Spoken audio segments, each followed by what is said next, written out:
नमस्कार, मी उर्वी पंगत तुमच्यामध्ये तुमच्या सगळ्यांचं खूप खूप स्वागत करत आहे। ओली हळद आता मार्केटमध्ये खूप यायला लागली आहे। ह्या थंडीच्या सीझनमध्ये ओली हळद ही भरपूर प्रमाणात मिळते। ती आपल्या शरीराला अगदी हेल्दीसुद्धा आहे आणि खायला ते टेस्टी पण आहे।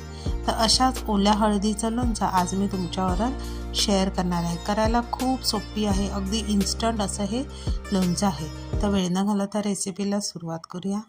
आता इथे ओल्या हळदीसाठी इथे मी हळद घेतलेली आहे, ओली हळद घेतलेली आहे 200 ग्राम।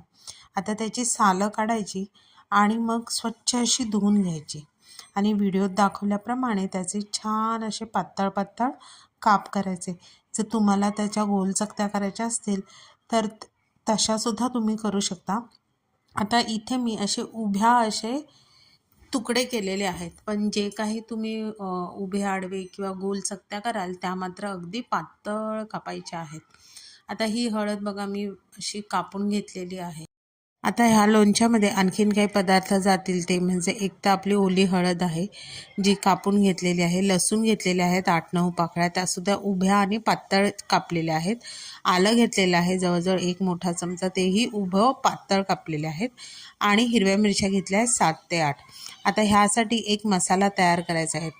त्यासाठी बारीक गॅसवर मी पिवळी राई असते ती घेतलेली आहे, जिरं घेतलेलं आहे आणि बडीशेप अगदी हलकं गरम करायचं आहे, जास्त आपल्याला भाजायचं नाही आहे। साधारण हलकं गरम झालं की त्यामध्येच गॅस बंद करून मेथी ॲड करायची आहे आणि हिंग ॲड करायचं आहे।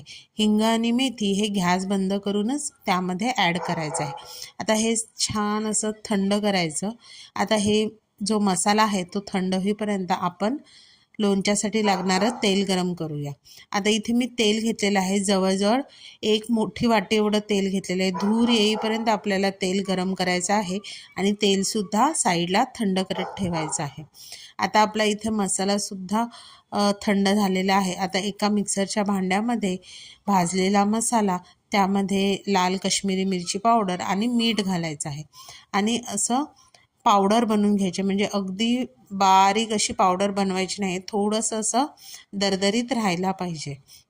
आता एका भांड्यामध्ये काय करायचं, सगळं जे आपण चिरलेलं लोणच्यासाठीचा पदार्थ आहे ते सगळे ॲड करायचे। आता त्यामध्येच मस्त अशा चटपटीत चव येण्यासाठी मी 2 मोठे चमचे एवढं लिंबाचा रस घातलेला आहे। लिंबाचा रस घातल्यावर आपण मिक्सरला लावलेला मसाला त्यामध्ये ॲड करायचा आणि व्यवस्थित मिक्स करून घ्यायचं। आता हे बघा इथे तुम्ही बघू शकता व्यवस्थित मिक्स झालेलं आहे आणि जे आपण तेल गरम केलेलं ते सुद्धा थंड झालेलं आहे। थंड तेलच ह्यामध्ये ॲड करायचं आहे। आता इथे तेल व्यवस्थित घालून अगदी व्यवस्थित ढवळून घ्यायचं आहे लोणचं। आता हे लोणचं बघा छान असं ढवळून झालेलं आहे आणि आपलं लोणचंसुद्धा तयार झालेलं आहे। आता हे जे लोणचं आहे ते काय करायचं, एका स्वच्छ अशा बरणीत, म्हणजे बरणी अगदी कोरडी असली पाहिजे, त्यामध्ये जराही पाण्याचा अंश राहता कामा नये। आता ह्या स्वच्छ कोरड्या बरणीमध्ये आपण हे लोणचं भरून ठेवायचं। आता हे जर तुम्हाला खायचं असेल तर अगदी लगेचसुद्धा खाऊ शकता किंवा 1-2 दिवस मुरत ठेवलं तर असं एकदम व्यवस्थित लोणचं आपलं मुरतं। आता हे अशा प्रकारचं ओल्या हळदीचं हेल्दी लोणचं तुम्ही नक्की घरी ट्राय करून बघा। रेसिपी आवडली तर रेसिपीला लाईक करा, शेअर करा, कमेंट करा। चॅनलवर नवीन असाल तर चॅनलला सबस्क्राईब करा आणि अशाच नवीन व्हिडिओच्या नोटिफिकेशनसाठी बेल आयकॉनला प्रेस करायला विसरू नका। तोपर्यंत मस्त मस्त राहा।